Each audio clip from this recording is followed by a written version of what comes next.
So this is a theory talk that has large language models in it, but I hid the theory I've been doing for the last 6-7 years in a few slides, and if you ask a lot of questions, then we'll dwell on that for a little longer.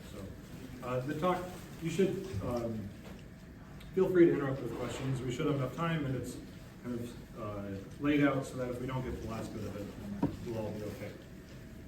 So this is joint work with Schoenebeck, who's a student of mine at Michigan, and Yisha Zhang, who's now actually at Dymax Rutgers, and Yucheng and Yuchuan at Peking University.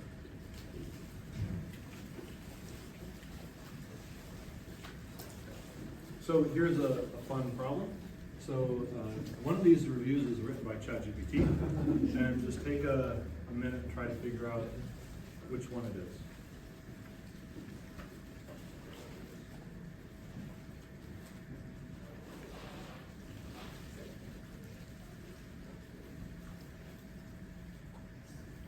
Other than something.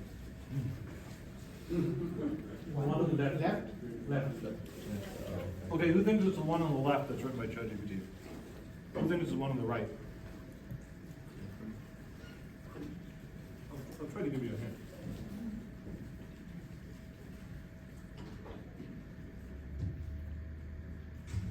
So the claim is that these both say more or less the same thing.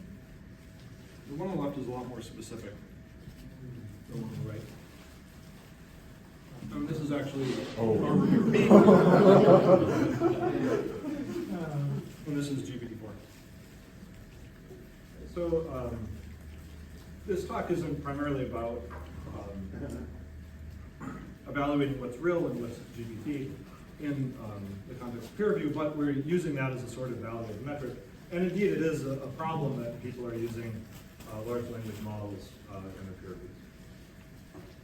So our main research question is, can we develop automated mechanisms to incentivize high quality informative textual evaluations, and by rewarding it more than generic or low quality content? So that's what we're really trying to do here.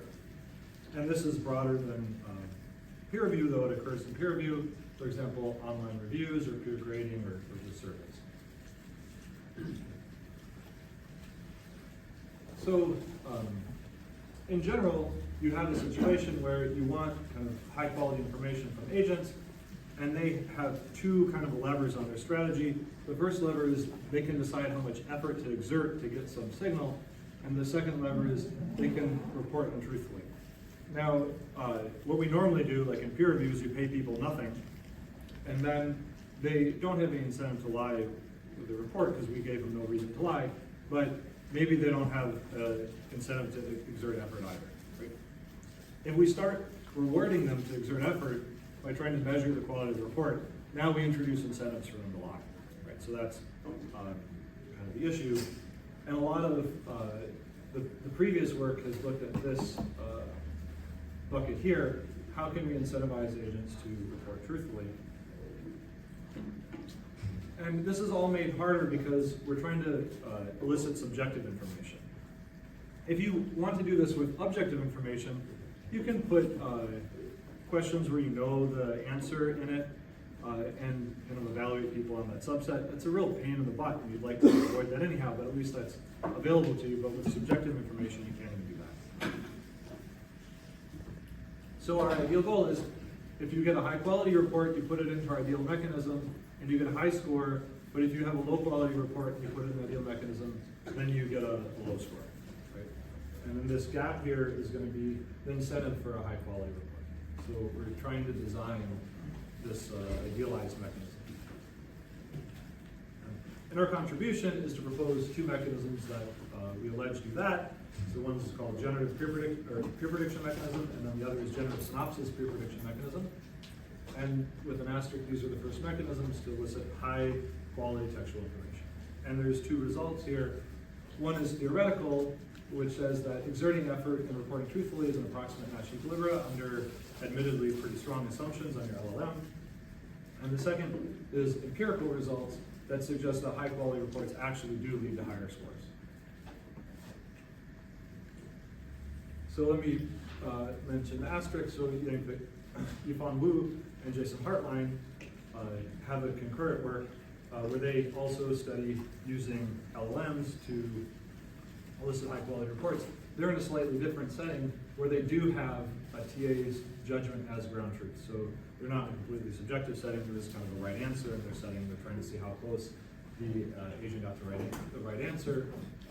We're in a slightly different setting, but the techniques are, there's a bit of overlap for sure.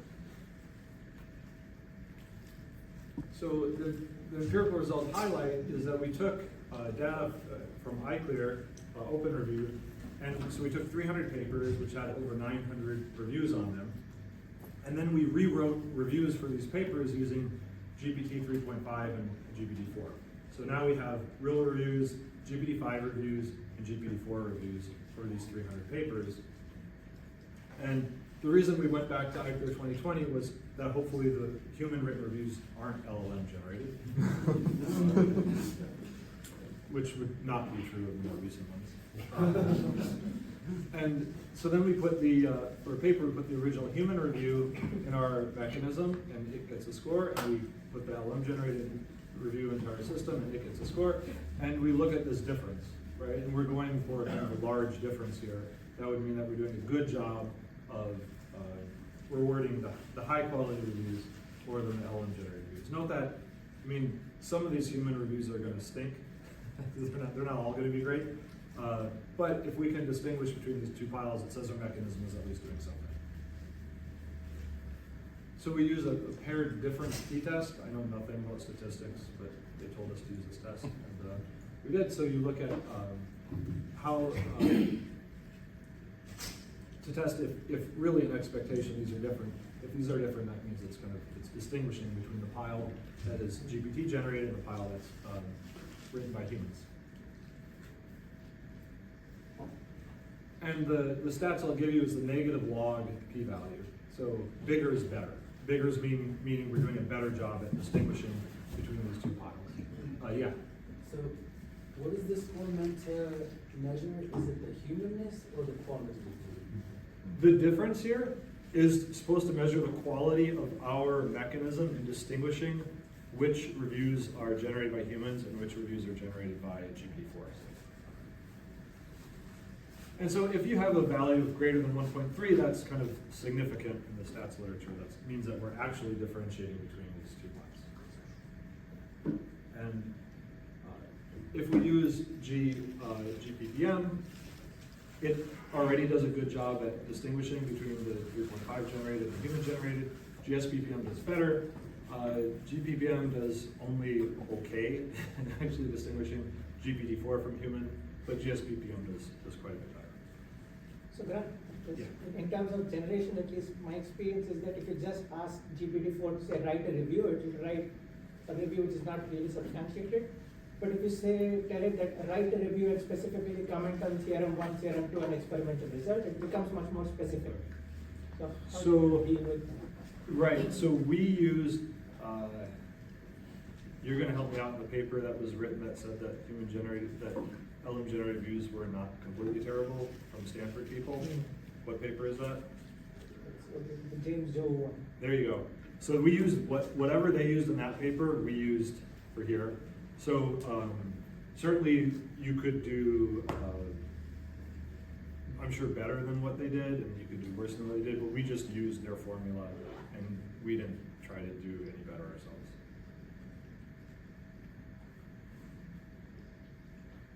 Any other questions about? So like once you fix GSPPM, you try to write a good prompt to beat it. Try to write a good prompt to like do better at distinguishing between these two stacks. No, to like have it, get the difference as small as possible. Oh, yeah, you could. Yeah, that's true. We haven't thought about that. But Nihar, if you want to generate high quality, low quality reviews.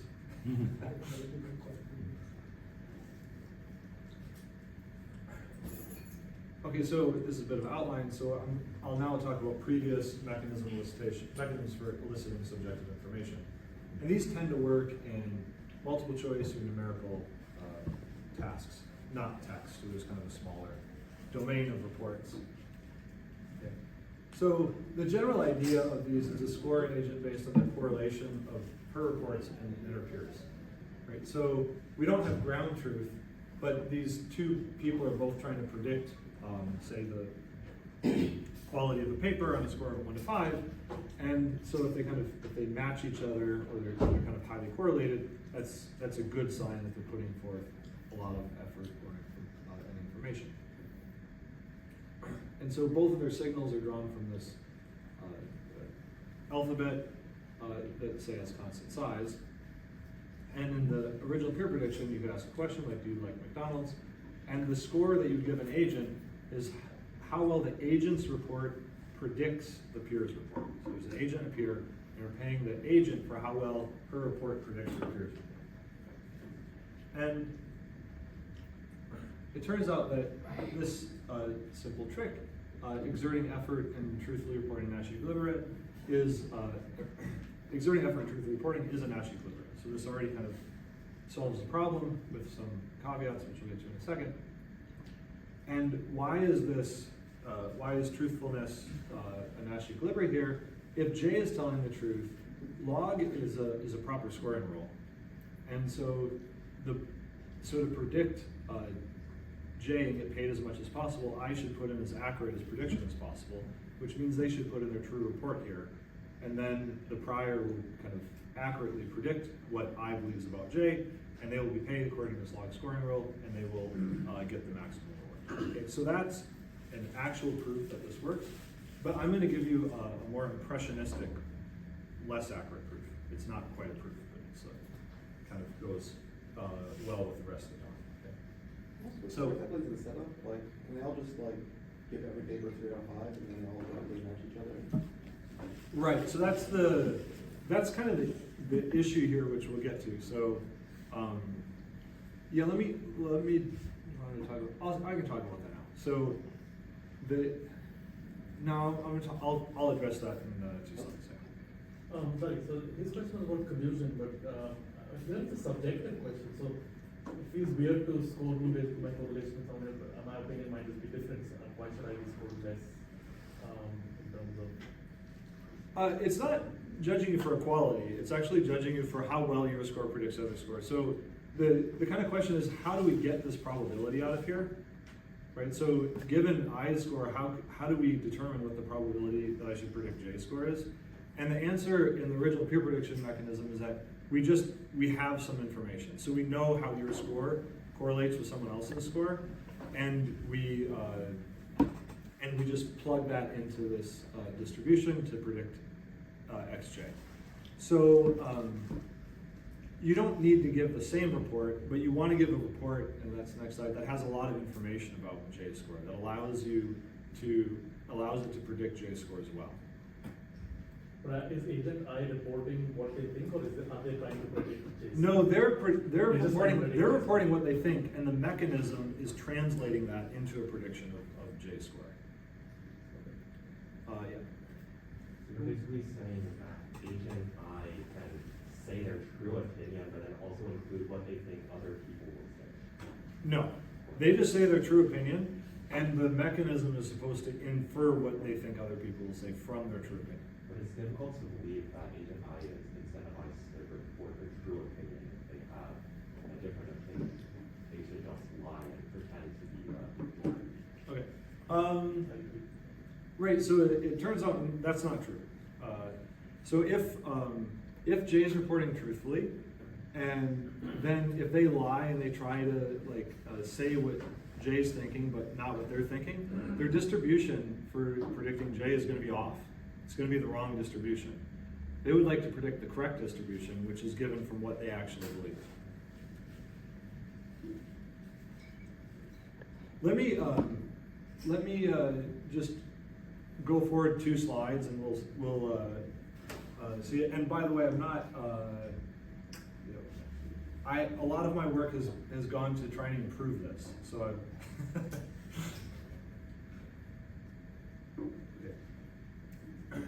So how can we interpret this score of peer prediction. Well, agent I is reporting some report. This is if he reports truthfully, he reports a signal. And then condition on his report, J gets some signal. So maybe I like the paper, but you don't like the papers I like, and you do like the papers I don't like. So that this could always be the opposite or whatnot. And then for that, you get paid the log of the probability of xj signal being what it is, conditioned on xi signal, conditioned on the agent signal. Okay? And we can just combine these two here in this joint probability here, and the log stays the same. And this is just defined, the definition of the negative conditional entropy of xj conditioned on xi. So what we're doing, what this peer prediction mechanism is doing is rewarding people an expectation, the negative entropy of xj condition xi, and that negative entropy of xj condition on xi is equal to the mutual information between I and j minus the entropy of xj. And this is just kind of rewriting this here. So this is kind of the definition of mutual information. If you haven't seen it before, one way to interpret the mutual information of xi and xj is this is the entropy, this is the uncertainty of xj, and it's how much knowing xi reduces your uncertainty about xj. Okay. So that's mutual information, just a second. And so what we're saying here is that this negative conditional mutual information is just an affine shift of this negative conditional entropy is just an affine shift of the mutual information by the entropy of xj, but this is constant from agent i's view, he doesn't influence it. So more or less you're paying people an affine shift of this mutual information. You're paying how much information does your signal review, does the agent signal reveal about the pure signal? Yeah. So the probability is over some common prior? Yes, so there's a common prior and there's a probability. So if we review the same paper and I give scores 1 to 5 and you give scores, that's the next slide. So how does it do this? It has to know the common prior, right? So if I give scores 1 to 5 and you give scores 1 to 5, if I report truthfully, it knows how to translate my score into a prediction of your score. How it knows this, I don't know, but it knows this. That's the assumption of this model. And so if it has basically a lookup table where it has this joint distribution between the scores, and it kind of knows how to compute these. So I should do this differently. So, for example, if the agent had a score of yes, then it would predict there's a 2/3 chance that the peer says yes and a 1/3 chance that the peer says no. Right, so it just updates it in the prediction. Right, so this is a strong assumption that the common prior is known. Let me deal with a couple other things that came up. One issue was that the agents could basically collude to report 3 all the time, right? And what's going on there, and we'll fix this on the next slide, but for here, what's going on there is it knows the common prior if they report truthfully, but if they lie, it doesn't know the common prior anymore. The mechanism isn't privy to the common prior. It's still using the common prior to, as if they were telling the truth, to score them. And so they can collude, and here they could collude to like always report yes, and then get a higher payoff than if they actually told the truth. So there's more equilibrium than one here. But nonetheless, truth-telling is an equilibrium. And then the last thing that I think is kind of embedded in your comments is that maybe I have more information about McDonald's than I don't like it, right? My information set isn't kind of entirely contained in the fact that I don't like McDonald's. I have kind of more information I might have more information about your signal than just my signal. And this is really working in the spaces where, no, the information that this agent has about his peer signal is really contained largely in his own signal. Does that help a little bit of where? I don't want to hold you back too much, but in your calculation that showed that, the incentive comparability, you were looking at the expected score for a random agent, like you're taking a probability, you're summing over probability that xi takes the value to xi, which is like the expected score for a random. They don't have to be random agents. There's nothing, so we're summing over that. This one. Yeah, so we're summing, this is actually for xi, so this is for this specific agent. Okay, so Yeah. Okay. So a lot of the work in this field has tried to get rid of this common prior assumption. And along the way, we've actually fixed some of the other issues that people have brought. Okay. So how can we get rid of the common prior assumption? There's two main genres of ways. The first is switching to this multitask setting. So this was first done by Dasgupta and Ghosh, and then there's a bunch of follow-up work. And so they said, well, instead of asking one question, what if we had many questions that we're asking people? Not just, do you like McDonald's, but do you like McDonald's or Burger King or Panda Express? Or you don't just review one paper, but you review several papers. Or you don't just peer grade one paper, but you peer grade several papers. So a lot of the context that we want to use is, we might have multiple signals. Okay? And then the basic idea here, or one of the ideas that's actually for this paper, is you could use 80% of the data as kind of a training data to kind of establish what the prior between xi and xj is. And notice that in this case, it's actually the empirical prior, not if they told the truth, it's what they actually reported. And then you use 20% of the data to compute the mutual information on the rest of the data set, kind of assuming this prior. And you can do this computation of mutual information in two ways, via the scoring rules that we showed before, or via these variational methods, which kind of I think are very cool because I wrote a paper about them, but really it's famous video. And they allow you to empirically use a lot less data and get good approximations for the mutual information. And so in this case here, you're actually going to just pay people this mutual information, and so the idea is they should tell the truth, because if they lie, they're reducing the mutual information. If they pre-commit to all saying 3, they have no mutual information, there's no randomness at all. Any questions here?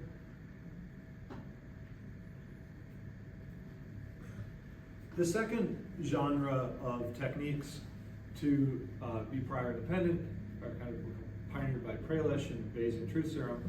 And there, the idea is to elicit the predictions themselves from the agents. So instead of having the mechanism know the prior, you ask the agent to just predict, to forecast how likely another agent is to say something. So, do you like McDonald's, and what's the chance you think another agent likes McDonald's? And here your score is, it's a little complicated. I'm not going to go into all the details of it, but the accuracy of the prediction, you can just use a log scoring, or a scoring rule to incentivize. So that's kind of the easy part. The hard part is to incentivize the agents to actually tell the truth. And there's a kind of a cool trick to make this happen. And essentially, you can interpret it from a high level as paying people conditional mutual information. So it's still another kind of mutual information that you're paying people, but it's a little trickier to show. Okay, so now we have incentive mechanisms that work for multiple choice. Can we get some to work for text? That's kind of the question here. And the original peer prediction mechanism, right, requires knowledge of the prior, which you might not want. The multitask really requires it to be in a somewhat simple space, because it has to learn this correlation between xi and xj from the data. Having text data, it seems kind of hard to do that. And the BTS required this forecast, and forecasting other people's text and asking agents to do that also seems kind of difficult. So the hard part here is that the signal space of textual information is just too large. So what to do? So can we find this thing? Okay. And the information space being large is both a kind of pro and con. It's a con because we saw before, it's hard to use these mechanisms to do it. But in other ways, it's a pro. For example, can you tell which review is more informative? Like if it's multiple choice, like you don't have that much to go on a lot of times. Whereas in this case here, at least you have a fighting chance, right?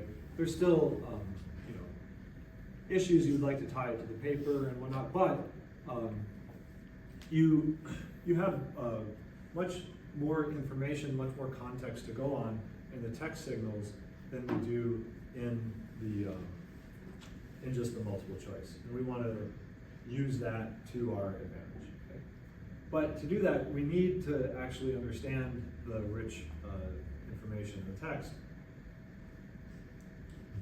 And of course, we're going to use LLMs to try to, in certain ways, analyze the structure of the textual responses.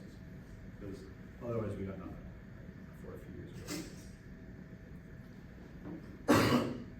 And so this motivates our general peer prediction mechanism. So, to a certain extent, what is our peer prediction generative peer prediction mechanism going to do? It's going to take a report from xi and a report from xj, and it, again, like peer prediction, wants to score agent I as the log of the probability of xj conditioned on xi, and it's going to try to use an LLM to estimate this conditional probability distribution here. So the original peer prediction mechanism assumes knowledge of prior, and the generative peer prediction mechanism is using the LLM to estimate this underlying prior.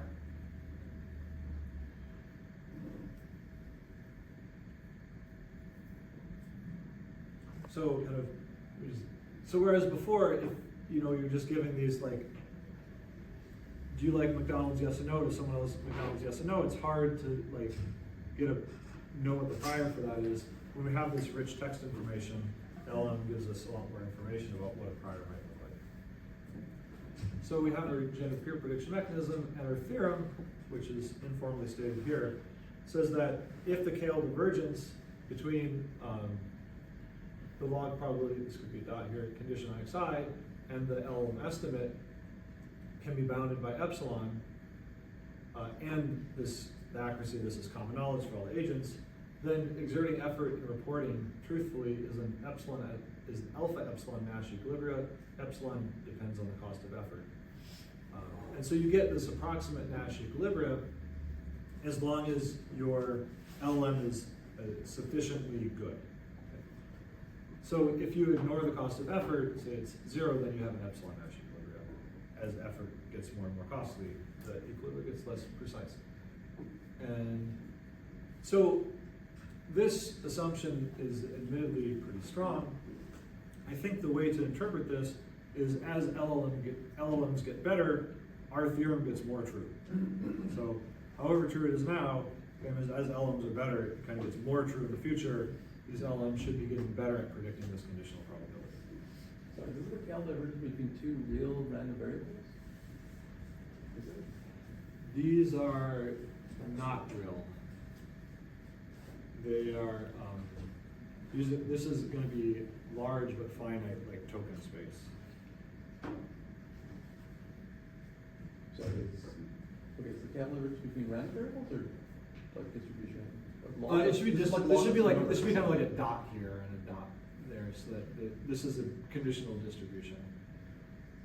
So there's the real conditional distribution of you have the agent's report and what is your distribution over xj conditional on agent's report, and then you have the LM estimated distribution of the agent's report condition on xi. What's the log? What? What's the log?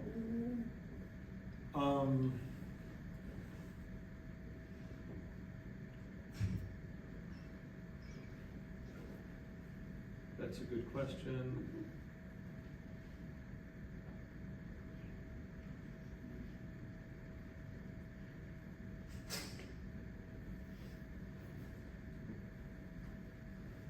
I can't answer that online. I can send you an email.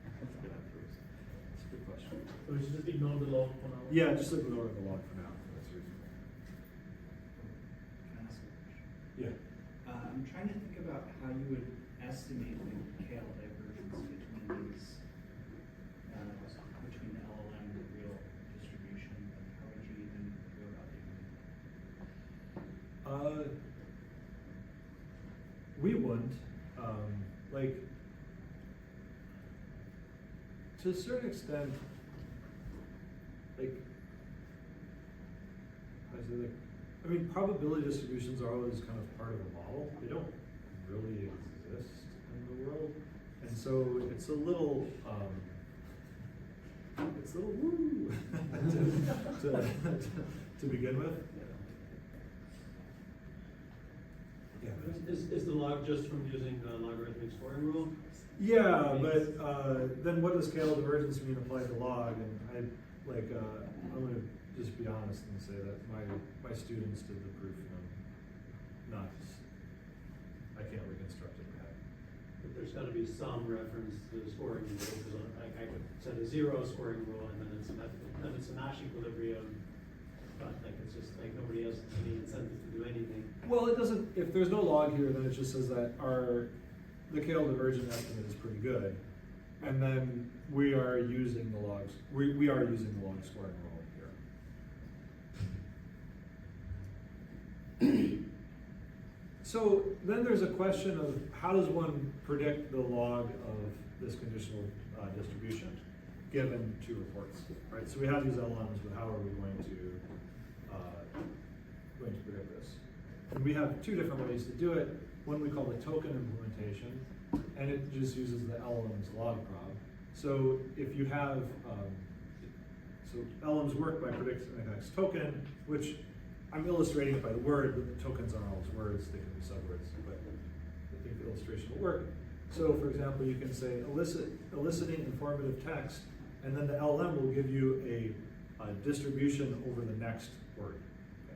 And so if we want to figure out how likely evaluation is, so we can figure out the probability the next token's evaluation conditioned on the previous words being eliciting informative text. This is basically what LMs do. And then if we want to figure out the probability of a sentence, we can start with, we have some prompt, and we'll start with a prefix of 0, and we say, well, what's the chance that the first token is eliciting? And then condition that the first token is eliciting, what's the chance that the next token is informative? And then condition that the first two tokens are eliciting informative, what's the probability the next token is text? And so on and so forth, and we can multiply these together, and we get the probability of eliciting informative text evaluations. And this is very similar to the BART score, which was in NURBS 21.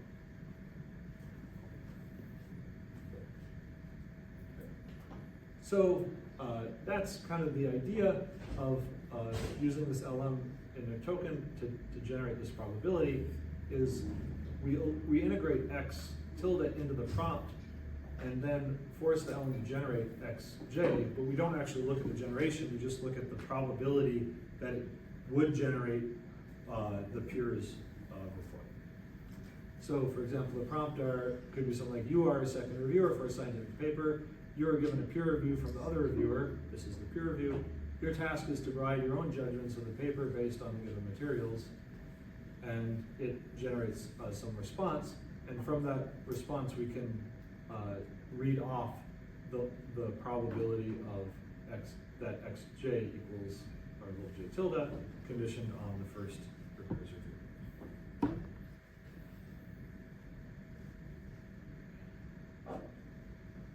So that's the first token. I think this was, I should say, this was the empirical work was done about 6 months ago. So it's a little old. And an issue is that the log probs of these scores aren't generally available in the commercial models. At least they weren't then. It changes, but they weren't then. And every time I give this talk, some people say that they're available now, but then other people say they aren't. I don't know what the answer is, but when we did it, they weren't. And so you need to use an open source LLM to do this, like Llama 2, Llama 3, or Minstrel. This was done 6 months ago, so we're using Llama 2. But if we want to use, one justification for doing something else is to use, maybe Llama 2 is just not very good, and GPT-4 is just so much better. Can we use the power of GPT-4 or Strawberry, or what came out last week? The new one. 01 or 01 or whatnot to do a better job. So we're going to also talk briefly about this judgment implementation.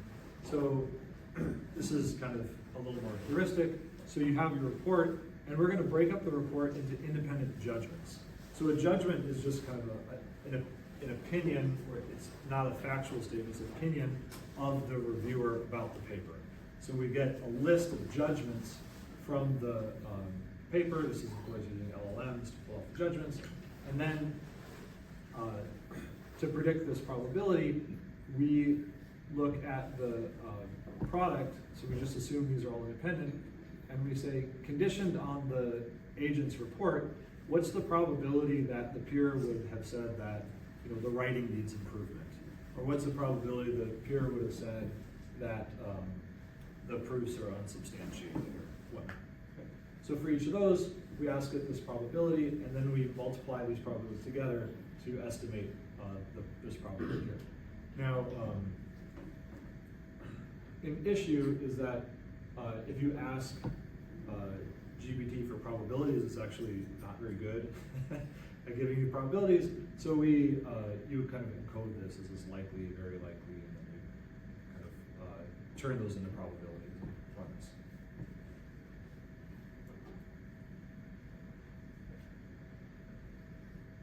Right.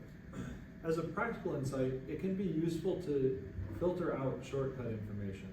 So we have some kind of empirical tricks that help this work. Because right now, these things kind of work, but with two tricks they'll work better. So one is pre-processing, and the other, I'll talk about the generative peer prediction mechanism, generative synopsis peer prediction mechanism. So predicting the other person's response can be influenced by many things: the language style, the vocabulary that they're using, and the semantics of what's actually meant by it, right? And we're kind of more interested in the semantics than we are in the rest of it. You could get a high score, say, because the two reports were just both written by British people who use similar language. You don't really want to reward people for having the same language peculiarities of that person. So we're trying to just cut off the semantics here. And so that is, how can we filter out this shortcut information? One is pre-processing. So what we're going to do is we're going to use an LLM to rephrase the reports into a preset format. And that's going to standardize the language style, because now everything's written by an LLM. And we're going to try to kind of reduce the jargon from the paper and have a standard sentence structure, and won't have grammatical errors in it, so you won't be judged based on that. Okay. And then, and we'll also remove superficial information that's not related to the judgments of the paper, but so we get rid of the summary that people have of the results of the paper.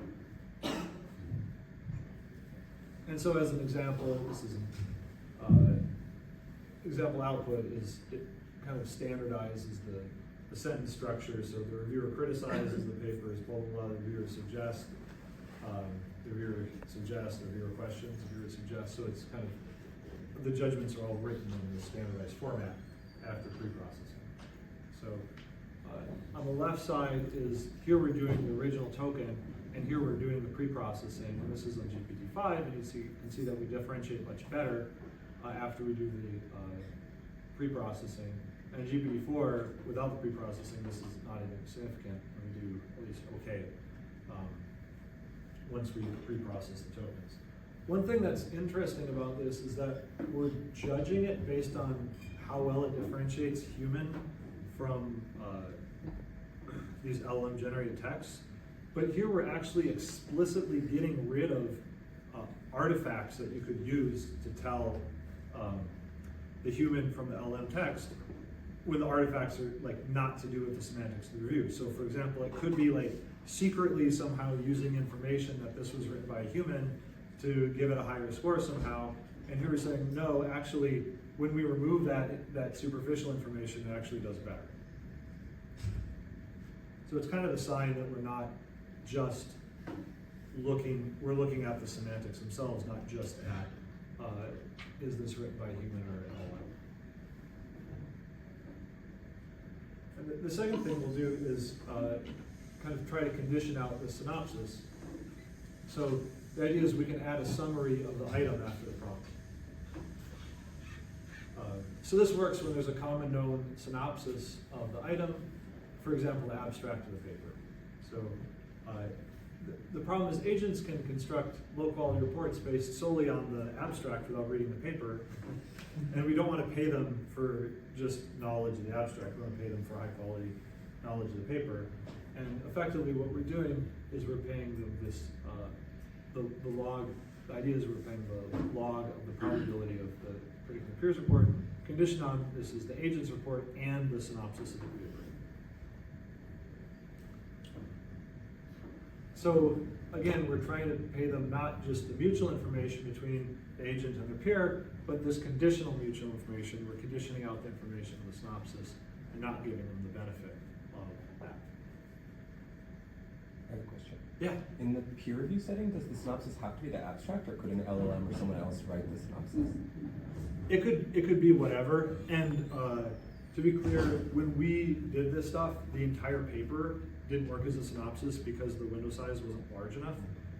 But now with some of the LMs, you could actually try to put the whole dang paper in, and that might improve our results more. More questions?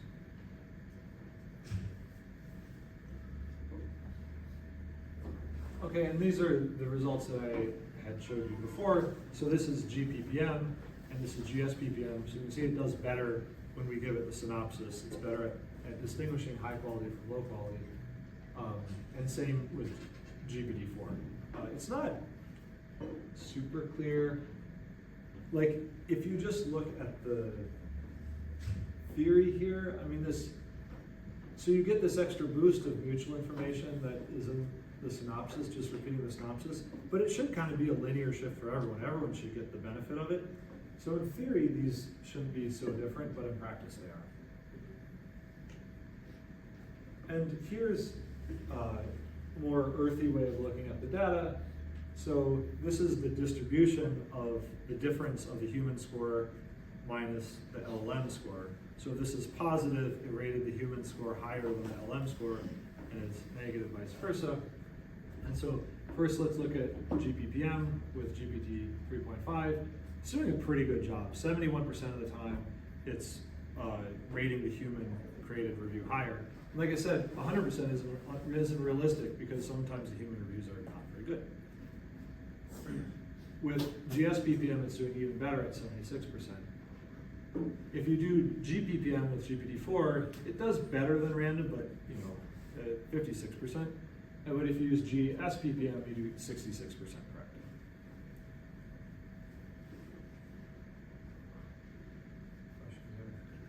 Yeah. This is maybe similar to something someone asked earlier, but are these differences generated by the fact that you're like telling the difference between quality of the reviews? Like, okay, in a hypothetical world, I don't know anything about this, where GPT like 10 writes reviews that are as good as people, then could you no longer distinguish? I would predict it would fail to distinguish between them, or it might even do the... Or like the opposite. You might get the opposite, yeah. And we are not in that world. It's my claim from this results and from just trying it out, yeah. So a related question, so is this saying that GPT-4 generated reviews are less predictive of other reviews? This is saying that compared to GPT 3.5 or compared to human reviews? So what S plus is human and S minus is the score for GPT? GPT, yeah. So here it's GPT 3.5 and here it's GPT. So in either case, let's pick one figure, and here is the fact that the curve is shifted, right? Does it mean that your GPT 3.5 is less predictive of Yes. the other reviews? Exactly. Well, in the token setup, it means it's less predictive. In the judgment setup, it means a judgment. Well, these are all token. So, yeah, so that's what it is. Okay, so you can ask questions now. I've gotten to this is like concludes the part of the talk that like I want to get through. And now there's great. So more empirical results. To do a sanity check that our algorithms are working, we ran more experiments. one thing we did was we took a human report and then we degraded it using some method, and then we said, well, the original report should score higher than the degraded report. So for example, you could take the report for paper A and just replace it by a random report for a different paper, right? Hopefully this is scoring worse. Or you could take a report for paper A and you could delete every other sentence. Or you could take a report for paper A and you could, after we evaluated into judgments, you could delete every other judgment. Okay? And the hope with that would be that this actually degrades the performance. And we did this on iClear data, same data set as before, and also Yelp data, which is publicly available and shows a random set of 1,000 restaurants and many consumer reviews. And the results are a little mixed. So here's the random report replacement, and so this is our token, and it did a really good job of differentiating. Judgment did a reasonable job of differentiating. This is our baseline, which is just using numerical scores instead of text. So it's showing that the text is actually giving us a lot more information than just the scores themselves. Here's where we degraded. This is iClear, we degraded at the judgment level, and here is where we degraded at the sentence level. Here, like it didn't. So here, token is still doing better than judgment, but not that much better. And with Yelp, the odd one out is kind of this one here, where judgment is actually doing better than our token score. One reason for this might be that a lot of Yelp reviews are really short, whereas peer reviews tend to have reasonable length. Yelp reviews might be short, that might help judgment be better than the token, but we don't really know. So for iClear, the token tends to do better, but for Yelp, it's a little bit of a mixed bag. So here's the kind of models that we used. So for pre-processing, we used GPT-4 with iClear, but GPT-3.5 with Yelp. It's cheaper, and the results weren't very different. With the token implementation, we used Llama 2, the 70 billion parameter model. So this model is too big to run on your laptop. You need a server. And at the time, you couldn't even run it on AWS because you couldn't get GPUs on the same physical machine. And so you have to ask someone for help with your server if you're a theorist. The judgment, we use GPT-4, and to generate the LLM reviews, we use GPT-3.5 and GPT-4. And on this, for Llama, we used an NVIDIA 280 Ti with 4-bit quantization. So one cool thing is now you can actually run these experiments for a lot less money. So we used Llama 2, and we had to have this special server and hardware. But currently, Llama 3 with 8 billion parameters on most setups does better than Llama 2 with 70 billion parameters. And Llama 3 with 8 billion parameters, you can run on Colab for $10 a month. So now, us theorists can really go to town doing experiments. These things. Okay. So in conclusion, there's two mechanisms, GPPM and GSPPM, that reward agents for the information amount in their textual reports. There's two implementations of this, which are token and judgment. And to get work to get this either conditional probability or this conditional probability. And we have two results. Theoretically, we show that exerting effort reporting truthfully is an alpha epsilon Nash equilibria. And empirically, we show that high quality reports lead to higher scores in experiments using iClear and Yelp data.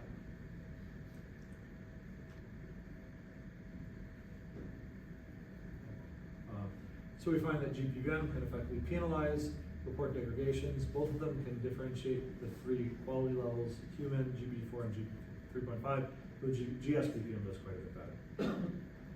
So some brief future work. One is currently we're only differentiating between human and LM generated on the same kind of task. What you would like is, so it's kind of an ex ante thing, you're paid more ex ante, but probably you would like ex post. You'd like to know, is this a high quality report or is this not a high quality report? And we have some ideas on how to do that. We'd like to generalize our methods to more mechanisms. As you all noted, the kind of original Miller-Resnick-Zeckhauser peer prediction has issues that are fixed by these other things. Can we find some hybrid where we use LLMs in this larger setting? We could definitely test our mechanism with more manipulation strategies. So it's hard to think of ways to manipulate to get a higher score without putting in effort. But if you have any ideas, let me know. One is Nihar's, you can just pad it with extra random jargon information. That's a good idea. And you can ask for more properties or mechanisms like fairness and efficiency. And I think it's time, so let me stop there.